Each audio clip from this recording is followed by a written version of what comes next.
Verb के और एक तरीके के बारे में आज हम लोग पढ़ेंगे, जिसका नाम है कॉजेटिव वर्ब। ये कॉजेटिव वर्ब का मतलब होता है काम खुद नहीं करना बल्कि किसी दूसरे से करवाना, किसी दूसरे से करवाना। जैसे मैंने ये काम श्याम से कराया, तो इसमें मैं काम नहीं कर रहा, कोई दूसरा आदमी काम करता है। तो किसी को कोई काम करने देना, इस तरह से कहने का मतलब है जो यहाँ कॉजेटिव वर्ब। कॉजेटिव वर्ब कौन कौन है? जैसे हम लोगों का है लेट, मेक, गेट, हेल्प और हैव। ये जो है जनरली जो है आपको इम्पॉर्टेंट कॉजेटिव वर्ब्स हैं, जिसमें लेट तो एक बहुत ही ज़रूरी वर्ब है जो हम लोग जानते हैं, अलग भी हम लोग पढ़ा चुके हैं इसको। उसके बाद जैसे कि मेक है, मेक, गेट, हेल्प, हैव, और इसी तरह का कुछ और भी है जैसे फोर्स वगैरह, ये सब जो है कोक्स, परसुएड, कन्विंस। तो ये कॉजेटिव वर्ब है। इसका मतलब है जो ये काम करवाया जाता है किसी दूसरे से। जैसे हम देखते हैं लेट, लेट का मतलब होता है to allow someone to do something, किसी को अलाउ करना कोई काम करने के लिए। तो इसमें एक फार्मूला है जिसको आप देखिए, इस फार्मूला को मैंने लिखा है यहाँ पर। जो इसका जो है इसी तरह से ये सेंटेंस बनता है। पॉजिटिव सेंटेंस आपको एक्टिव में भी बनता है और पैसिव में भी बनता है। तो एक्टिव में हम लोग देखते हैं, एक्टिव पैसिव में सिर्फ गेट और हैव के साथ आपको पैसिव बनता है जो यहाँ लिखे हैं। लेकिन पॉजिटिव वर्ब में जो आपको जो है एक्टिव वॉइस में जो सेंटेंस बनता है, उसका नियम इस तरह है। पहले सब्जेक्ट, सब्जेक्ट का मतलब है जो काम करवाता है, जो काम करवाता है, और कॉजेटिव वर्ब। उसके बाद हम लोग लगाते हैं कोई कॉजेटिव वर्ब, जैसे लेट, मेक, हेल्प, ये सब। टेंस के साथ ये बदलता रहता है, टेंस के साथ ये बदलेगा। जैसे पास्ट टेंस है तो उसका भी पास्ट टेंस हो जाएगा, फ्यूचर है तो विल होगा, इस तरह से। प्रेजेंट टेंस में एस या एस लगेगा, इस तरह से। और उसके बाद जो पर्सन है जो ऑब्जेक्टिव फॉर्म में होगा, जिसे बोला काम करने के लिए जिसे बोला जाता है, वो ऑब्जेक्टिव फॉर्म में होगा हर समय। जैसे कोई यदि प्रोनाउन हो तो मी, आई का जैसे मी होता है, ही का हिम, इस तरह से। और उसके बाद वर्ब का पहला रूप बेस फॉर्म आएगा। उसके बाद क्या बैठेगा? वर्ब का बेस फॉर्म जो। और गेट में क्या होता है? गेट जो है, गेट जो एक पॉजिटिव वर्ब, उसमें टू प्लस वी वर्ब बैठता है। टू प्लस वर्ब का पहला रूप का मतलब है इन्फिनिटिव, और उसके बाद जो है ऑब्जेक्ट बैठता है। तो इसमें हम लोग देखें, जैसे कि ये पहला सेंटेंस हमने लिखा है, जो वह मुझे पढ़ने देता है। तो वह मुझे पढ़ने देता है, ये सब्जेक्ट है तो यहाँ ही हुआ। उसके बाद पढ़ने देता है, आप देख रहे हैं प्रेजेंट इंडेफिनिट है तो ही के साथ लेट में एस लग गया, ही लेट्स। उसके बाद आपको देखिए वो पर्सन जो है जिसके बारे में वह मुझे पढ़ने नहीं देता है, तो मी, ही लेट्स मी स्टडी, वह मुझे पढ़ने देता है, ही लेट्स मी स्टडी। ये हो गया। आप मैं उसे पढ़ने नहीं दूंगा, ये आपको फ्यूचर है, तो I will not let him study. तो यहाँ पर देखिए विल नॉट लेट, ये जैसे है आपको फ्यूचर उसी तरह हो गया, I will not let him study. अब देखिए उसने मुझे पानी नहीं पीने दिया, ये देखिए आपको जो है पास्ट इंडेफिनिट का सेंटेंस है। उसने मुझे पानी नहीं पीने दिया, इसका मतलब इसका क्या होगा? जैसे ही did not let me drink water, he did not let me drink water. अब देखिए जैसे ही डिड नॉट, उसके बाद देखिए ये वर्ब हुआ पॉजिटिव वर्ब, लेट आया, उसके बाद देखिए पर्सन आया मी, उसके बाद पहला फॉर्म आया वर्ब का ड्रिंक वाटर, जो उसके बाद है। अब देखिए क्या उसने तुम्हें आने दिया, ये देखिए प्रश्नवाचक है और पास्ट टेंस है। तो जिस तरह से हम लोग बनाते हैं पास्ट इंडेफिनिट में डिड लगा करके, तो did he let you come, did he let you come. तो इस तरह से जिस तरह से हम लोग सेंटेंस बनाते हैं, डज रहता है, हाँ क्या उस आने देता है, तो does he let you come, इस तरह से। तो यहाँ पर क्या हो जाता है आपको, ठीक उसी तरह से सेंटेंस स्ट्रक्चर पॉजिटिव वर्ब जो है बदलते रहेगा टेंस के अनुसार। प्रेजेंट इंडेफिनिट रहा तो एस एस लगेगा, यदि आपको पास्ट इंडेफिनिट रहा तो या जिस तरह से पास्ट इंडेफिनिट में सेकेंड रूप लगता है वो होता है। हैव हैड के बाद वर्ब का तीसरा रूप बैठेगा, इस तरह से। अब देखिए जैसे वह जो है मुझे खेलने नहीं देता, तो he does not let me play. अब देखिए ये जो है वो खेलने नहीं देता है, तो he does not let me play. अब देखिए ये जो है, देखिए फोर्स का बोध होता है। जहाँ फोर्स का बोध होता है, ये तो क्या होता है? Allow someone to do something. अब जैसे फोर्स करता है, कोई किसी को फोर्स कर रहा है, जो ज़बरदस्ती लिखवा रहा है या इस तरह से, ऐसे तो कोई ज़बरदस्ती जैसे मान लीजिए कि तो वहाँ फोर्स का भाव होता है मेक में, जैसे he made me do the things, इसका मतलब क्या, उसने मुझे बाध्य करवाया, मैं नहीं करना चाहता था फिर भी उसने करवाया। जैसे देखिए यहाँ पर ये जो है वह मुझसे लिखवाता है, इसका मतलब है जो ही मेक्स मी राइट। अब देखिए ये प्रेजेंट टेंस है इसलिए ही मेक्स मी राइट, मैं तुमसे एक कविता लिखवाऊंगा। यदि इसमें फोर्स का बोध हो रहा है तो यहाँ मेक का व्यवहार हम लोग कर सकते हैं, तो क्या होगा, I will make you right a poem, I will make you right a poem. देखिए यहाँ फ्यूचर हो गया, मैंने उसे बाहर भिजवाया, इसका मतलब फोर्स लगाकर, तो I made him go out.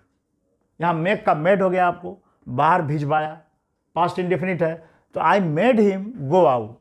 तो इस तरह से हम देखते हैं कि जो भी टेंस है उसके अनुसार यहाँ बदल जाता है आपको जो है कॉजेटिव वर्ब। जैसे मैं अपने बाल कटवाऊंगा, ये फ्यूचर टेंस का, इसमें देखिए आज प्रत्येक स्टूडेंट से एक गलती हो जाता है इसका ट्रांसलेशन, मैं अपने बाल कटता, I will have my hair cut.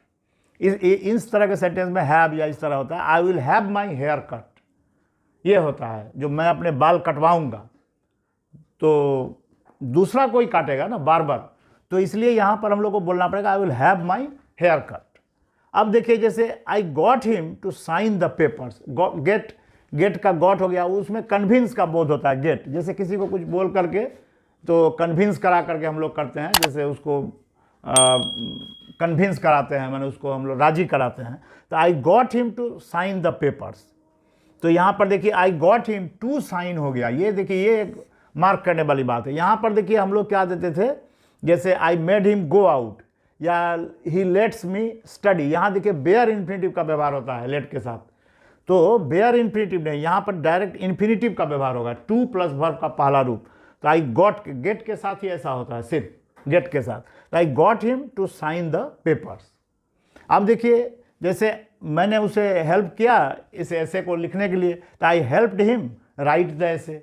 अब देखिए हेल्प के बाद टू नहीं लगता है, लेकिन आजकल टू भी लगा देते हैं तो भी सही हो जाता है आजकल मॉडर्न इंग्लिश ग्रामर में, लेकिन हम लोग जो है सो हेल्प को सोचते हैं, हेल्प के साथ नहीं लगना चाहिए to. I help him write the essay, या I help him to write the essay, I help him do the things, I help him do the things, I will help you do the things, मतलब मैं तुम्हें या जो है help करूँगा काम करने के लिए। तो इस तरह से यहाँ हेल्प के बाद टू नहीं लगता है, तो ये याद रखिएगा, ये इन्फिनिटिव नहीं लेता है, लेकिन गेट आपको इन्फिनिटिव लेता है, लेकिन आजकल कहीं कहीं आपको हेल्प के बाद भी व्यवहार हो जाता है। अब देखिए इसका एक पैसिव स्ट्रक्चर भी है।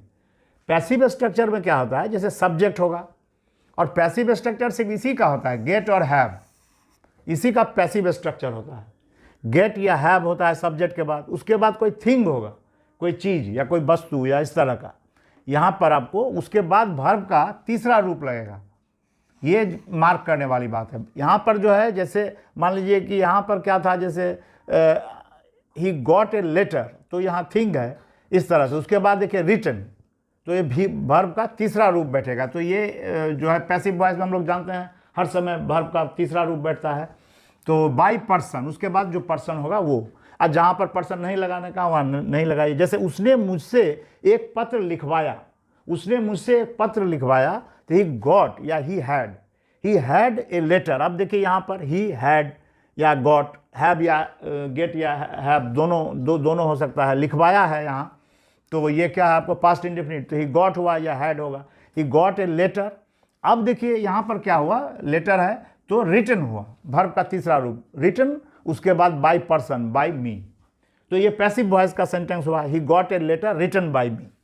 अब देखिए यहाँ पर है जो I will have my TV repaired, मैंने टीवी जो है अपना रिपेयर करवाया, किसी दूसरे से करवाया, तो आई will have my TV repaired. अब देखिए यहाँ पर वर्ब का तीसरा रूप लगा, तो आई विल हैव माई टीवी, यहाँ टीवी जो है आपको कोई वस्तु है, थिंग है, I will have my TV repaired, मैं अपना जो है टीवी, ये देखिए आपको जो है उसके बाद देखिए यहाँ पर he will get his house painted, he will get his house painted.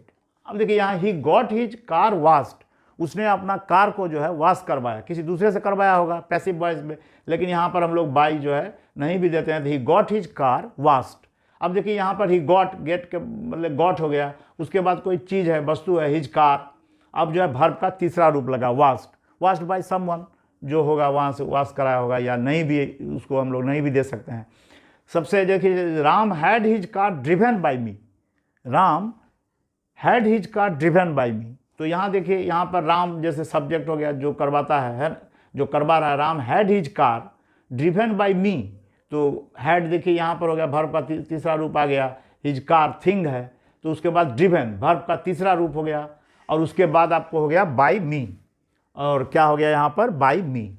इस तरह से हम लोग देख रहे हैं कि इस तरह से जब यहाँ पैसिव वॉइस होगा तो कैसे होगा, he will get his house painted, he will get his house painted, मतलब उसने अपने हाउस को पेंट करवाया होगा किसी के द्वारा, पेंटेड बाय समवन। तो यहाँ पर क्या होगा, he will get his house painted, he will get his house painted. देखिए वर्ब का तीसरा रूप, जब हम लोग जानते हैं पैसिव में वर्ब का तीसरा रूप होता है। जैसे I had my hair cut, मैंने अपने बाल कटवाए, निश्चित रूप से कोई बार्बर होगा, कोई सैलून में है ना, तो बार्बर होगा। तो यहाँ पर क्या होगा, I had my hair cut. तो इस तरह से यहाँ पर क्या देखिए, I had my hair cut.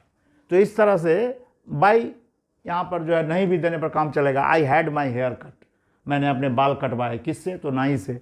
तो ये जो है यहाँ पर अंडरस्टूड है। तो इस तरह से देखिएगा, एक्टिव और पैसिव दोनों में आपको जो है स्ट्रक्चर ये होता है, और एक कॉजेटिव वर्ब है ये। अब देखिए यहाँ पर कुछ और भी है, कॉजेटिव वर्ब हम लोग इस तरह भी यूज करते हैं, जैसे फोर्स है एक वर्ड, तो I forced him to do the work, मतलब मैंने उसे फोर्स किया, मैंने उसे फोर्स किया ये काम करने के लिए, तो ये भी फोर्स हो गया। आपको उसी तरह का काम, कोक्स, किसी को थोड़ा सा बोलचाल करके, कोक्स करके, भुला करके, अथी करके, उसको क्या करते हैं, कोक्स्ड हिम टू डू।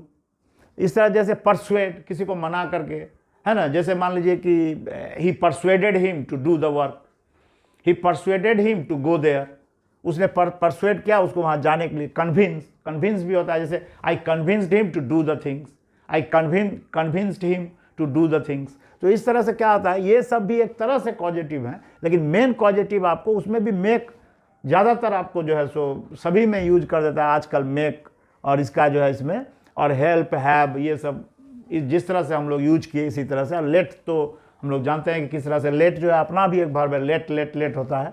तो इस तरह से लेट, तो यहाँ पर क्या है, ये याद रखिएगा, मेक फोर्स में जब होता है, फोर्स करने, किसी को बाध्य किया जाता है काम करने के लिए, तो वहाँ पर हम लोग मेक ही लगाते हैं साधारणतः, मेक।